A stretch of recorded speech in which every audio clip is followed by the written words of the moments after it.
He was the greatest entertainer of his generation. Sammy Davis Jr. could sing, dance, act, do impressions, play instruments, and command any stage in the world. But his talent was only part of the story. Sammy Davis Jr. performed in hotels where he wasn't allowed to stay. He entertained audiences who wouldn't let him use the front entrance. He faced death threats, violent attacks, and hatred that would have broken most people. But Sammy made a choice that defined his life. He refused to let hate win. He smiled through the pain, broke down barriers with his brilliance, and loved fiercely even when the world showed him cruelty. This is the story of how one man's refusal to be bitter changed Hollywood, challenged America, and proved that talent and humanity could overcome even the deepest prejudice. If you love stories of courage and triumph, hit that subscribe button. Now let's discover the incredible journey of Sammy Davis Jr., which Sammy Davis Jr. was born on December 8, 1925, in Harlem, New York, into a world of entertainment and segregation. His story begins not with privilege, but with extraordinary talent emerging from difficult circumstances. Sammy's parents were both vaudeville performers. His father, Sammy Davis Sr., and his uncle Will Maston were seasoned entertainers who toured the country performing for black audiences during the era of strict segregation. When Sammy was just 3 years old, he joined his father and Will Maston on stage, billed as Silent Sam, the dancing midget. Young Sammy was a natural performer who could mimic complex dance routines after seeing them once. Sammy's childhood was spent almost entirely on the road with the Will Maston Trio. He received virtually no formal education, never attending school regularly. The stage became his classroom, and entertainment became his entire world. Even as a child, Sammy experienced the brutal reality of segregation. The trio performed in theaters where black performers had to enter through back doors, couldn't eat in the main dining rooms, and were prohibited from staying in the hotels where they entertained white audiences. Touring through the South was particularly dangerous and degrading. Sammy witnessed the violence of Jim Crow laws first-hand, separate facilities for black people, threats of violence, and the constant reminder that his talent didn't protect him from racism to survive in show business. Sammy learned to do everything. He studied tap dancing from masters, taught himself to sing, learned impressions and comedy, picked up multiple instruments, and developed the versatility that would make him irreplaceable. Sammy was drafted into the U.S. Army during World War II, enduring beatings and having his nose broken because of his race, rather than becoming bitter.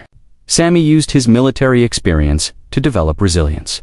He organized entertainment shows for troops, honed his performing skills, and emerged from service more determined than ever to succeed. When Sammy returned to civilian life after the war, he rejoined the Will Maston Trio with new determination. He had faced racism in service to his country and was now ready to conquer the entertainment world. Despite all obstacles early in his career, Sammy made a crucial decision. He would respond to hatred with excellence. He would be so talented, so undeniable, that doors would have to open. He would break barriers, not with anger, but with brilliance.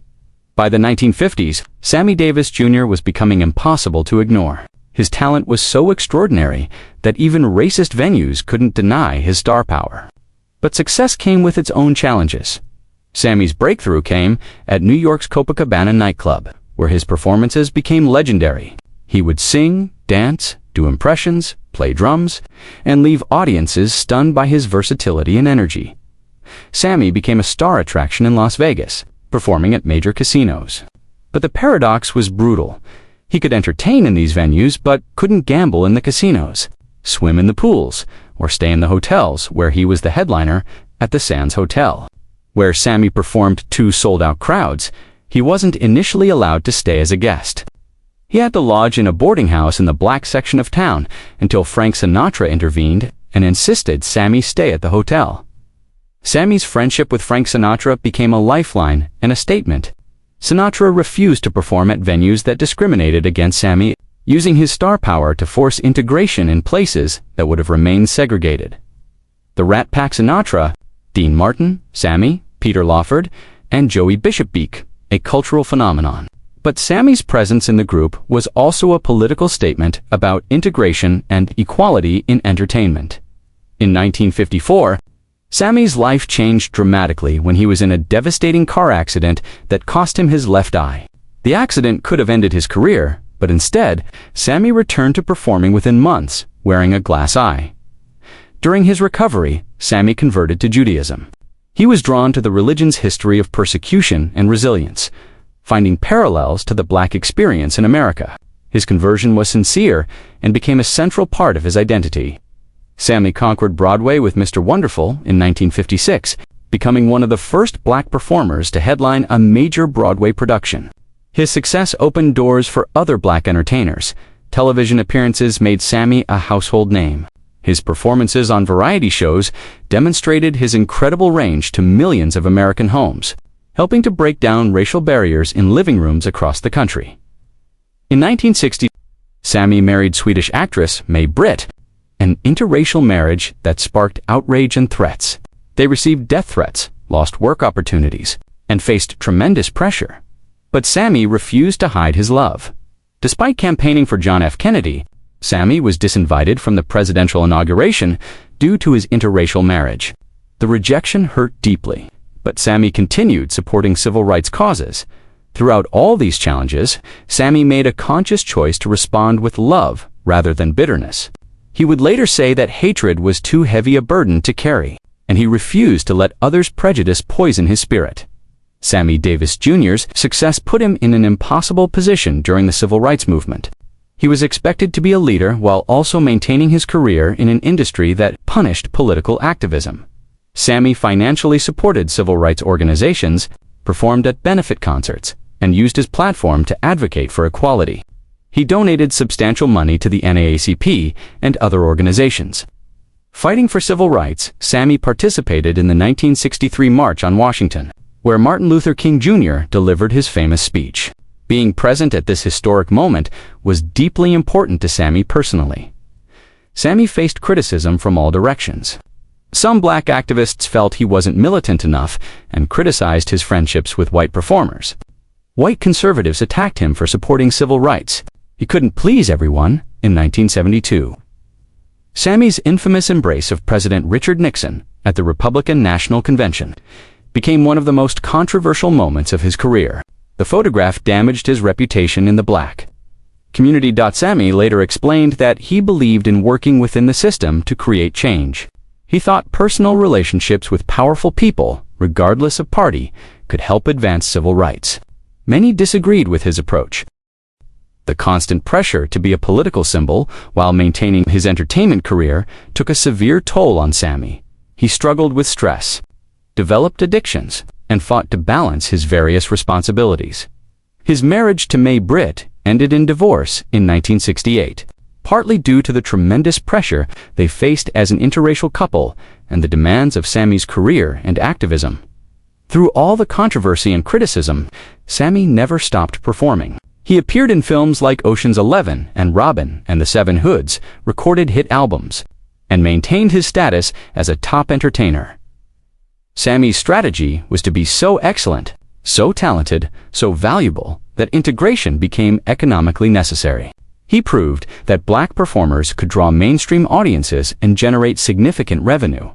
Every barrier Sammy broke down made it easier for the Black performers who came after him.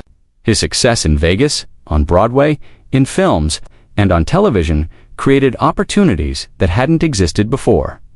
Being a trailblazer meant absorbing attacks that later generations wouldn't face. Sammy paid the price for integration, enduring hatred and threats so others could walk through doors he had forced open, despite facing more hatred and discrimination than most people could imagine. Sammy Davis Jr. never let bitterness consume him. His choice to respond to prejudice with love and excellence became his greatest legacy. Sammy often spoke about his deliberate choice to love rather than hate. He believed that responding to racism with racism, to hate with hate, would only perpetuate the cycle.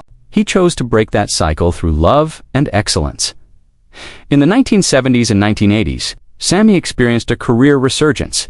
New generations discovered his talent, and he was increasingly recognized as a pioneering figure who had helped change American entertainment.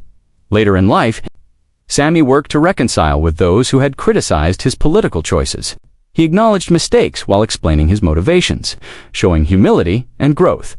Even as throat cancer ravaged his body in his final years, Sammy continued performing.